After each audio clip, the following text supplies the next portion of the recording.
is going on, guys? This is Pokemon Mystery Mail Day number 99. It's been a while since I did one of these, and honestly, I have been saving money and setting aside funds so that I can go after very specific cards for my collection. There's really a handful of cards that I'm going after at this point. But anyways, let's go ahead and get into it because this is a very special card. I want to go ahead and talk about this. There are plenty of other topics that we could talk about. I am not done with opening 151 yet. We still need to get that Venusaur. That is one of the big chase cards I still have not pulled on my own yet. But anyways, without further ado, it has been a while. Let's go ahead and open up this guy right here. Okay, so story on this card, I was going back and forth trying to get the best deal possible for this card.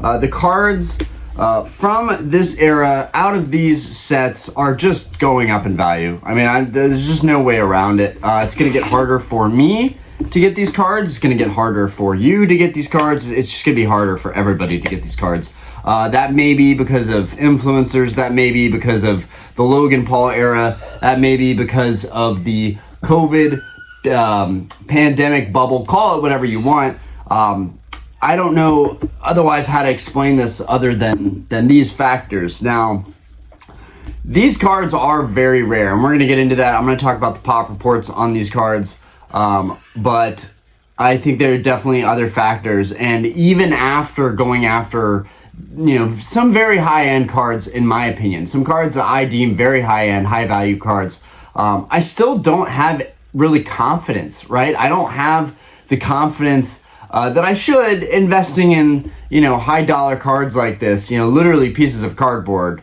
you know, worth thousands, hundreds of thousands of dollars. It's tough to, not hundreds of thousands of dollars, but hundreds of dollars up to thousands of dollars. And it's hard to do that. It's hard to do that. You know, you're budgeting, you're living on your salary, you know, especially in my case, I have a 2-year-old, and to that point, it's been a while, haven't made a video in about 3 days, didn't go to the gym either, so started out with the gym, now we're getting to this video. Even with this mail here, I just didn't feel like making a video. I spent the last couple days with my family, I spent the last couple days working at the bar, I spent the last couple days recuperating, and then Aspen's second birthday was yesterday, so we spent the day celebrating her birthday. So yeah, that was all good fun, but back to it, and let's go ahead and get into this card. But it's tough because you know you could be making traditional investments. Okay, so this is the first time I've seen it like this. I have not seen it packaged like this before. This is kind of a little bit odd. I guess they're constantly upgrading how they... Okay, so congrats on your recent purchase. So this flap opens up. I guess this is how eBay is doing it now. And I don't care what you say. I could save money on PayPal. I could save money making deals on PayPal. But for whatever reason, I don't do well making private deals. I just don't. I try to reach out to people. We go back and forth. They leverage my offers. Then they try to get higher offers from other people and don't respect my commitment to the price that I'm willing to pay for a card. So I opt for eBay because eBay, whoever is willing to pay a little bit higher on eBay, they're the ones that are going to get those cards because eBay has a massive global market. And if someone hasn't sold that GRAIL card within a week, 2, 3 weeks, maybe even a month, that card's not selling for that price. It's just not. It might sell for that price months down the road or a year down the road. The market's constantly changing, but I've come to find out that usually when I make a strong offer and tell them this is my only offer on eBay and they don't know me and we're not going back and forth privately, usually I'm able to get a better deal. This is just in my case. I know that people have different experiences buying privately, but I tend to just do better buying cards off eBay. So this is how this card came, and here it is. We have our Gold Star Metagross. Absolutely gorgeous card. I think it's a little bit undervalued right now, despite how overpriced these cards are, honestly. I know that when I was getting into the hobby, the prices of these cards were about 20, maybe 30% less than what they are now. Oh my gosh, absolutely gorgeous. Absolutely gorgeous. Oh, guys, I'm stoked. I'm super stoked about this card. And then here's another thing.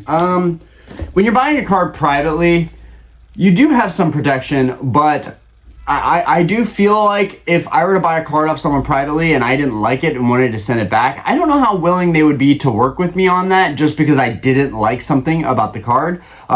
Whereas on eBay, you do have the buyer protection, you have your money back guarantee.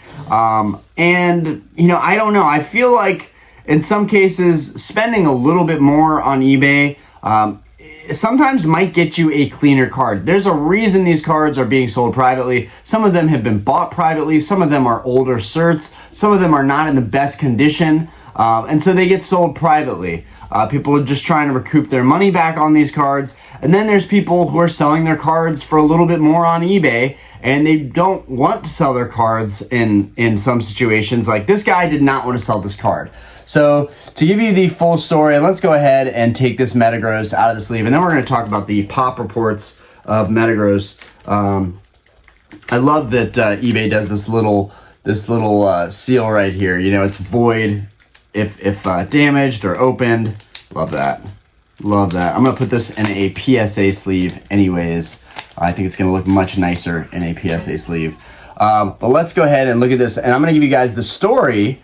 And you can see it has a really, really nice swirl in the middle of the card. I don't have that many nice cards that also have swirls. So that's a nice little treat to get that extra swirl in there. Nice little surprise. Shout out to the homie for working with me on this. All it shows is that it's from the authenticity guarantee. But shout out, you know exactly who you are. If you're following the channel and watching now, your card is in good hands. I'm very happy with it. Overall, very, very strong 9, just like you said. Really, really love this card and love the stance of Metagross. This is definitely going to be one of my favorite cards in my collection. Really a cool card. But so a lot of people, when they're, I find when people are willing to work a little bit on a card, it's just being patient and being in a good financial position and waiting for the right deal. So in this case, this person did not want to sell this card. This was not something they wanted to do, but they needed the money. And, I was happy to help them out if they could help me out.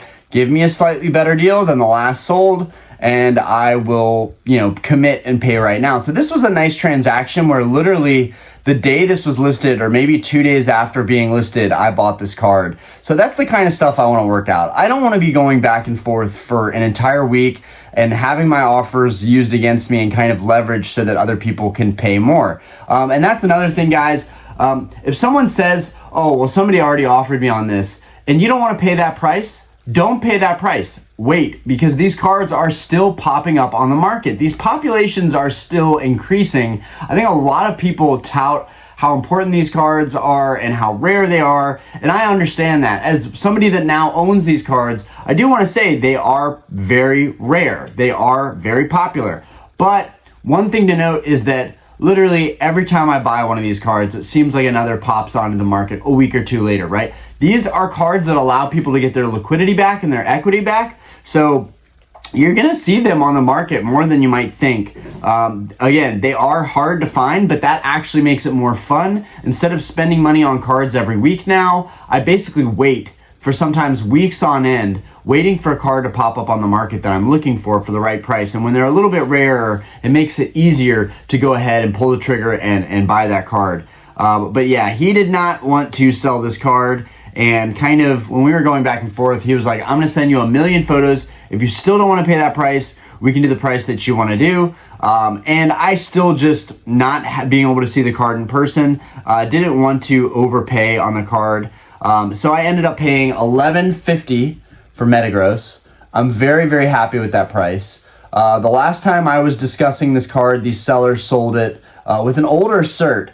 The cert on this card is 65. So it's the 65th millionth submission at PSA. It's in that kind of era of submissions. We're going to talk about that pop report here soon. But when I was looking at this card previously, it sold for $1,200.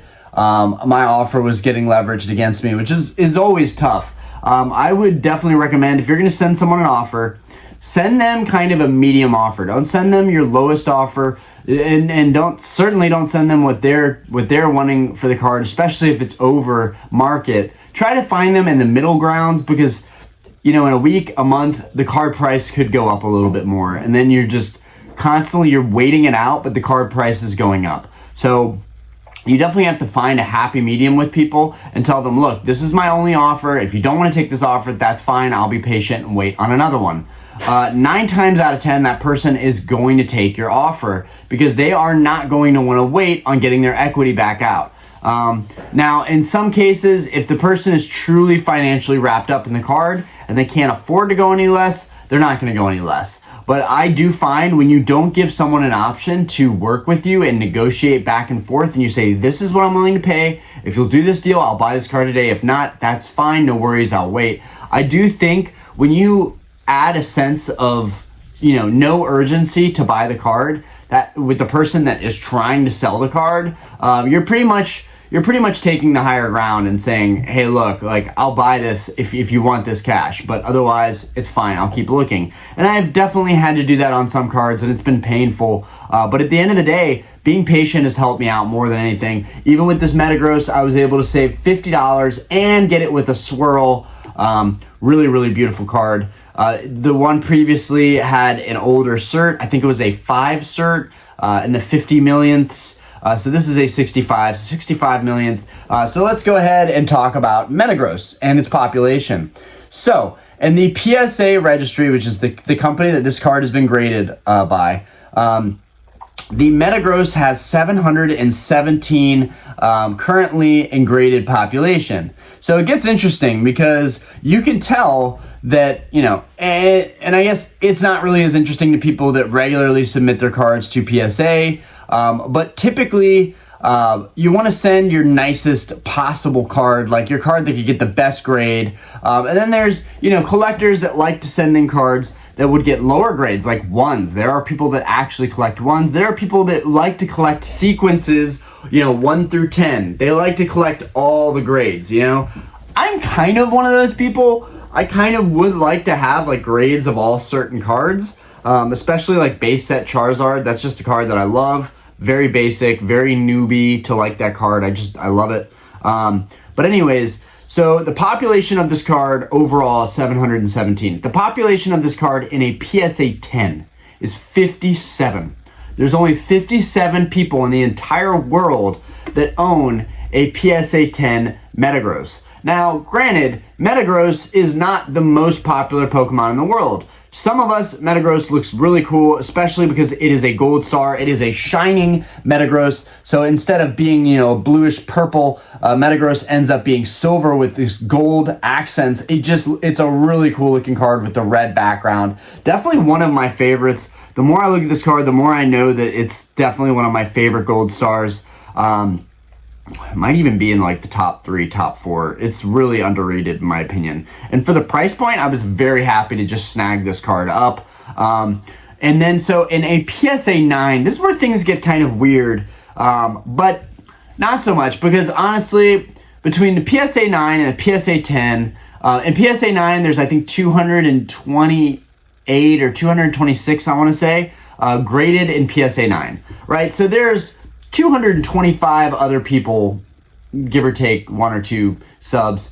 There's 225 people, about 200 plus people in the world that also own this card, same as me. So you can see these pop up. I would not think, given the population is over 200 on this card, that it's going to skyrocket anytime soon. But I definitely would go after it anywhere near the $1,000, $1,100 price range. I think it's really worth it. I'm sure you can find these privately for about $1,000. But again, I like the protection of eBay. I am used to shopping on eBay.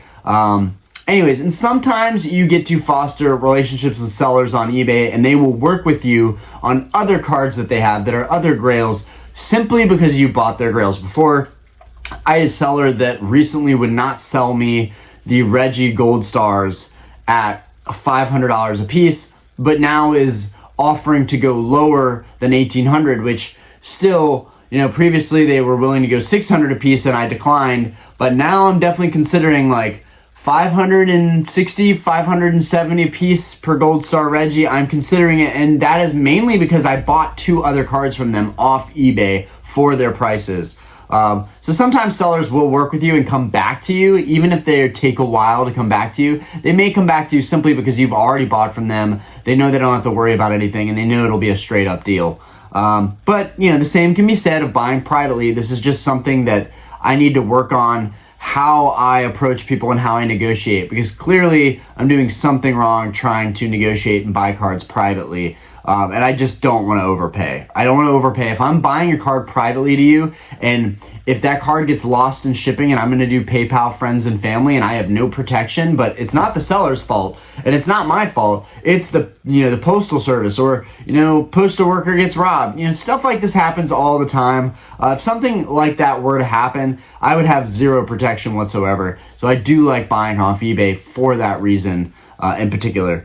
I know that with goods and services, you do have a line of protection, but you don't with friends and family. And friends and family, guys, is what most of the private sellers on Instagram are wanting. So if I'm going to overpay and do goods and services and pay a 3% fee, then I might as well just try and get a good deal on eBay. It's not, at that point, I'm saving maybe $100, maybe $50 without the full, assurance and protection that I feel when I'm buying off eBay. Anyways, ranting, back to Pops. So, this is definitely not one of the more lower pop Gold Stars, but still a really cool card, still relatively low pop. But yeah, that 57 in a 10, that's pretty incredible. There are only 57 people in the world own that card, so it's definitely a big pickup for me. I would like to own the entire Gold Star set. I'm not a fan of Umbreon or Espeon just because they're not holos. Even though most people consider those in the S tier, they consider those in the upper echelon, mainly because of their story, mainly because of how you get them, mainly because the Pop Series 5 packs are not weighable, and it's just really hard to get that card. The pull rates are really brutal on getting that card, trying to pull it from a Pop Series 5 packs, and I wouldn't even trust it in this market with all the reselling and all the scamming and just BS going on. I would not trust trying to pull that card. But if I could find one, even an old cert one for a couple grand, which is just crazy for a non-holo Gold Star, but it's definitely one that you want if you're going to try and collect the entire Gold Star collection. Those are going to be tough, especially because I'm not a huge fan of them. Rayquaza, that's a card I'm happy to spend thousands of dollars on. My Gold Star Pikachu, that's a card I'm happy to spend thousands of dollars on. They just look tough. They are really cool cards to me. But, yeah, definitely those non-holo, Umbreon and Espeon, that's tough for me. Anyways, all right, so about 200 plus in a Pop 9. And then when you get to Pop 8, Pop 7, Pop 6, Pop 5, all these other lower grades, the graph literally does this. It goes down. So these cards are some of these are way rarer in a slightly lower grade. Now, granted, that doesn't necessarily mean they're rarer, right? Just because it has a low population, just because people don't want to grade a card that's not going to get a 9 or a 10, does not necessarily make it rare. But I do find it interesting sometimes that the PSA 8s are actually rarer population-wise than the PSA 9s. This card, I think in PSA 8 has 80, maybe 80 or 70 in population, which is kind of interesting because it has triple that in PSA 9. Now, granted, most of the people that are going to submit these cards, they're going to submit them if they think they're really close to getting a really good grade, like a gem mint. Getting a 10, getting a 9. And I didn't even realize that 9 actually shows mint. And you can get 9s that I would not consider mint, but 9 shows mint. Definitely take the cert into account. That's a 65, not the best cert. And what do I mean by definitely check the cert?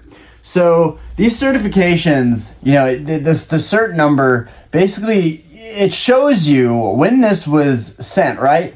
If it was sent in the 20 millionth, 30 millionth, it's old. It's that was when grading wasn't even a thing. Nobody even really cared about it. And so if you sent a card in that was a 7 or an 8, it probably still got a 9 because they wanted to upcharge you and they wanted the customers to be happy and send cards back in. So I really am a firm believer in not trusting older certs. I have some cards, like some of my crystals that I got from a buddy. Some of those are 4 certs and 5 certs, and they are very clean. Granted, you can get old certs that are clean, but I just don't like old certs. I think down the road, I will probably replace all of my old certs with newer certs if I can for the right price. Maybe do like a straight up trade with someone, maybe add a little bit of cash. But yeah, the old certs definitely bother me. In particular, you can definitely find deals on them. There's a reason that you can find deals on them because people don't want them in most cases. Yeah, this is a fantastic card, guys. This is a major grail for me, and I'm really happy to be looking at this 9 and say to myself, yep, you did good on this one. This is a super, super strong, clean 9. No dirt, no dings, no silvering, no nothing. This is a very strong 9. These corners are incredible. Guys, I'm about to show you that, like this may be one of my nicer 9s. Okay, you see this corner? Look at that. Look at this corner. It is incredible. It is incredible. This corner down here, incredible. Very, very minty. We look up here. Let's see if we can get the light on this. I'm just trying to show you guys as detailed as possible, like how intricate the process is. Really looking over cards, checking the surface, putting, harsh lighting on all parts of the card. And when you don't get anything, when you don't see any surprises, it's really a beautiful thing. It's really a beautiful thing. There are very few cards that I have this experience with. So right up here, you can see that this was the corner that got this a 9. Right up here, you can just see that the corner was just barely nicked. Barely nicked, you can see on that corner. You can see just a little white dot right there. That is what they gave this card a 9 for. This card was right on the fringe of being a 10. Honestly, this card is probably the closest card that I own to being a 10. That is a gold star. Very, very nice. Actually, the Rayquaza that I have is really clean. But very, very nice. Most of the time you get a 9 and it's like really obvious white ding in the middle of the card, or it's some edge wear, or it's some silvering. There's always something that's so obvious. When you get a card, when you get a 9 that's truly strong, it has one little white dot on it and on a corner where the card's being cut anyways. So you can definitely look at that and say that could have been factory. It's really hard to not appreciate and love the card. I mean, this card is just super clean. So it makes you very, very happy when you get a strong 9. Because if I ever go to sell this card, and I don't think that I'll be selling these cards, but the reality is that a lot of my money right now is either tied up in the stock market or it's tied up in cards. I am really trying to be good about saving my money. I recently deposited about half of the money that I had left over from Collecticon. I was trying to hold out for a binder purchase, but it just didn't work out. The guy wanted way too much money and was just kind of screwing me around. Honestly, just wasted my time. But I have to move on. I have to move on. And one thing I decided was that money is much better off generating some interest than it is sitting around in cash. I get cash pretty much every night now. I started a karaoke night. We had Mondays off, and I started a karaoke night, even though that was my one night that I had off. I started a karaoke night, and for the first time ever last night, I made my first $100 in tips on a karaoke night. So usually I get about 50, 60 bucks on karaoke night, but just to give you guys a frame of reference, most of the events they have at our bar usually pull in about $200 to $300 per event in tips. And most of that is credit tips. Usually I'm only getting like 40 or 50 bucks that I'm going home with, but still that's cash that I set aside if any deals pop up locally for me to make. But lately I've got most of the cards I want, and some of the cards that I really want nobody locally has. So I really just have to wait on those on eBay, and basically I'm just kind of saving my money right now. So I'm getting to a comfortable place where I have equal parts money saved, money in cards, and money in the stock market. So I'm in a really good place right now, but the reality is, the point that I wanted to get to is that I do want to grow our family. I do want to get a bigger home. And the only way to do that right now is literally to sell my cars and sell my Pokemon cards. That is literally the only way, because if I sell my stock portfolio, I'm going to take a massive, massive loss. That's just not worth it. I would rather wait another couple years and see how things pan out. That's the whole deal with long-term investing. You've got your money sitting there, and the market can be irrational longer than you can remain solvent. That is the good old saying. But anyways, today is about celebrating the Gold Star. Oh, one thing I really love about the Gold Stars is when you put them in a certain light, how the hollow, and right, like all hollows pretty much do this, but I just really like it with Gold Stars because when the figure kind of turns into a silhouette, a shadow, it really highlights these background colors. I'm going to grab Pikachu here and just show you guys how it looks with Pikachu. Definitely happens with all hollows, happens with Charizard too, or we'll pick Groudon, because Groudon is kind of underrated. I think people don't appreciate Groudon. Obviously, I am a Groudon Rayquaza fanboy, so I like this card more than most people are going to like this card. Also, I love gold, and like literally anything gold, and Groudon not only is a gold star, but is actually, you know, his shining color is gold, so it looks really, really cool. But let's take a look at Groudon here. And also Groudon is, I believe, one of the Delta species. Yeah. So Groudon is also in the same set. So we are missing Kyogre now. But if you look at these two together, you get the red hues with the silhouette on Metagross, and then you get those blue hues with the silhouette on Groudon. And you can also see the outline of the hollow going to the bottom half of the card. It just really looks spectacular. It's a little bit harder to see, easier to see with the Groudon. But yeah, that blue background is just killer on this card.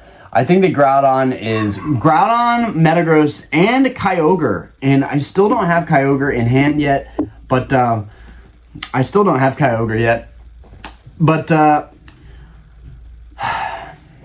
think these are definitely a little undervalued.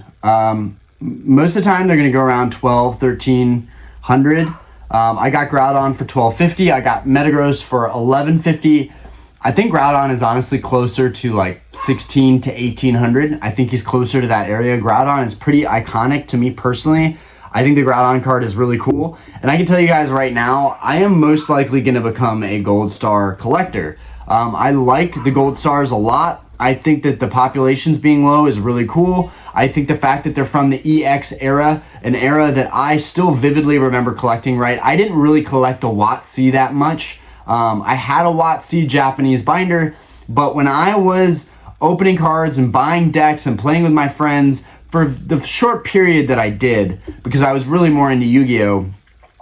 The EX series, 2003 up to 2007, that was when I remember Pokemon the most. So these Pokemon are more, are more close to home than kind of any other Grail Pokemon to me. I did see a Crystal when I was a little kid, a Crystal Nidoking, but, and I didn't see any Gold Stars when I was a kid. But these are the cards that I probably would have pulled if I was opening those packs as a kid. So it's pretty cool to have these cards.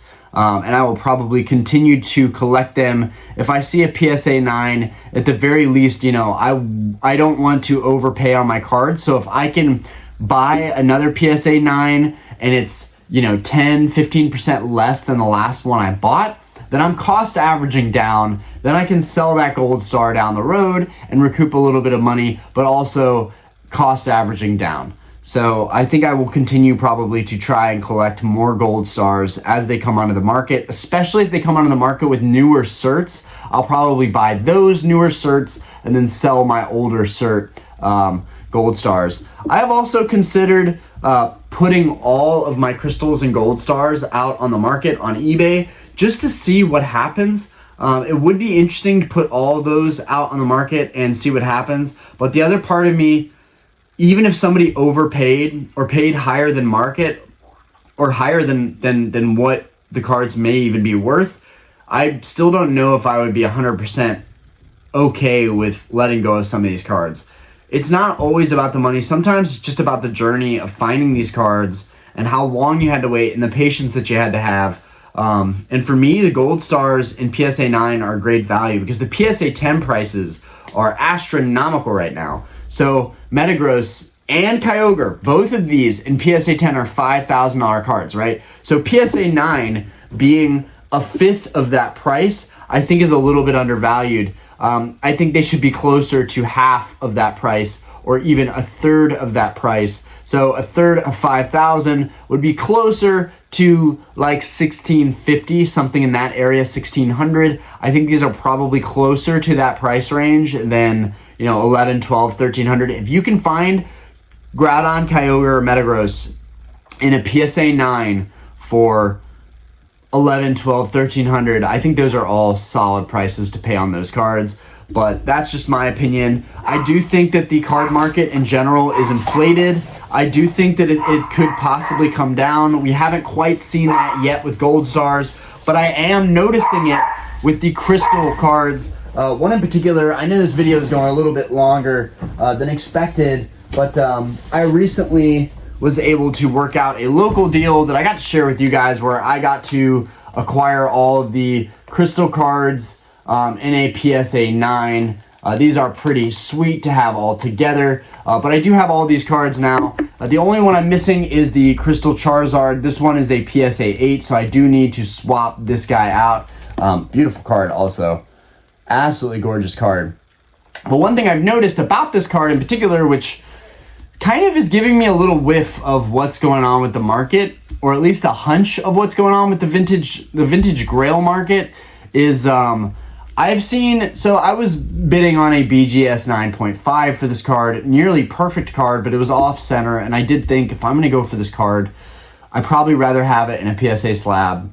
But, the BGS could be sweet, but it was a little off center, and that bothered me a little bit. But, I will always say, of all the flaws for a card to have, I would rather have an off-center card that has no edge wear, no silvering, no dings, no dents, but be off-center and be perfect, essentially, than have a card with those other flaws that's perfectly centered. So I kind of regret not getting it, but here's the interesting part. So a while back, about 3 months ago, a BGS 9.5 Crystal Charizard sold for $8,500. Then it sold for $8,000. Then it sold for $7,500. And these happened consecutively month after month. Then it sold for $7,500. Recently, the one I was bidding on sold for $6,400. Guys, these are some massive consecutive drops we're seeing on a card like Crystal Charizard. And that may affect the other Crystal Grail cards, but it's definitely affecting the Crystal Charizard. And I don't know what's the deal with that. The pop is still pretty low on this card. But I am patiently waiting for the chance to pick this card up. There's a PSA 9 for auction, and I'm definitely waiting to see if that card goes under 6,000 because this was a BGS gold label 9.5. It only got knocked for a centering grade. Otherwise, it was a perfect card, and it sold for $6,400, which seems kind of unfair considering the fact that the card really would have been an extremely strong PSA 9. So $6,400, I think, is about where the market would be on a PSA 9. But again, it was a BGS 9.5, technically a higher grade, even though, when you're comparing between grading companies, it's hard to know the difference. Comparatively, it's very subjective. But I think if the Crystal Charizard goes below $6,000, that's just going to tell me to be even more patient. And maybe the market is just going back to pre-COVID times. And people like myself who have bought these Grail cards at the peak of a market, or kind of as the market's simmering, I really hope things continue to trend up. But at the same time, it would be better if they trended down because I would be able to get these cards at a fraction of the cost. And that would benefit me in the long term because I'm not going anywhere. I will be collecting all these cards. And if, like I said, a lot of these certs are older certs, So if I can replace these with newer certs for cheaper prices and cost average down and then just sell the older certs down the road, that's fine, and I'm willing to do that. But yeah, watching this Charizard card go down month after month for the BGS 9.5 was not the best thing for me to see. It definitely gave me a little bit of a scare that, you know, when the Grail cards are being affected price-wise, that worries me a little bit about the market as a whole for vintage WotC era stuff. But we got another gold star today. This is another gold star in our set of gold stars. We got Gary, we got Metagross, we got the Latios. Some of the bigger names we've now crossed off. We've got the legendary dogs, which are super cheap and easy to get. In my opinion, I would grab these ASAP because they're still hovering in the 300 range. They are going to be $400 cards very soon, which is going to make buying them online a little bit more painful because then you've got $1,200 for 3 cards plus taxes. So I'm definitely trying to race to get these cards. So I've got Groudon, Metagross, Gyarados, Latios, the 3 dogs. So we got 6, 7, 8 gold stars. Oh, and of course, my Rayquaza. So we have 9 gold stars right now. 9 gold stars. I actually have a Phantom display coming in for this because I actually really do like how the silver goes with the card. So I'm just deciding that I'm probably going to keep this thing forever. Has really strong subgrades. Looks really good. And yeah, just a little treat because this is just a beautiful card and I love it. Yeah, the Rayquaza, absolutely beautiful. So we got a Phantom display coming in on that. So that's 9 gold stars. 9 gold stars. I want to say there's 28 gold stars. So I'm about a third of the way on my journey to collecting the gold stars. And I want to also note that these are not the cheap gold stars. So the Reggies are cheaper. Those are about $500-600 a piece. I think they're really worth $500 a piece right now. That's what I think those cards are truly worth. I just don't think people can relate well with them. I don't think people use them in the game. They weren't very functional. I doubt that they are, you know, the most popular art for the gold stars. You know, I have seen people rate and grade gold stars, and it tends that the Reggies usually fall at the bottom end. And then you've got the Evolutions, which are fairly cheap too. Vaporeon you probably get for around $600-700. Flareon $600-700. Jolteon $600-700. So you've got those there. But the Reggies and the Flareons are much easier for me to go after moving forward. So if I got those other 6, then that would put me at 15, which would get me just over the halfway mark for the gold stars. What else am I missing? Kyogre, Latias,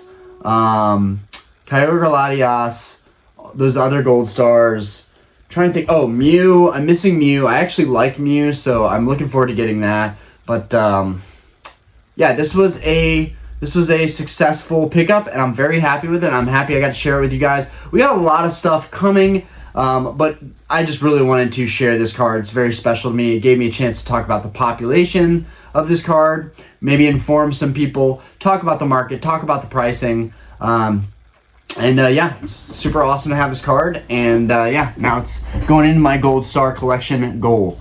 Anyways, I hope you guys have a fantastic day. Thank you for watching. Let me know what you think of the gold stars. Is it something that you would consider going after? Let me know what you think about the market in general. Do things still feel like they're a little bit inflated? Pokemon feels kind of weird lately. I'm not a huge fan of Paradox Rift. It looks like a really big set. I know people are very excited to have something new, moving away from 151. I still think 151 is the best set we're going to get out of Scarlet Violet. As I look over my binder, it just looks, even the English cards look really, really good. I think they did a really good job on the print quality on some of those SIRs. They just look phenomenal. Overall, the quality was not great on 151. But anyways, I'm going to let you guys go. This video has gone on way too long. Peace out, guys.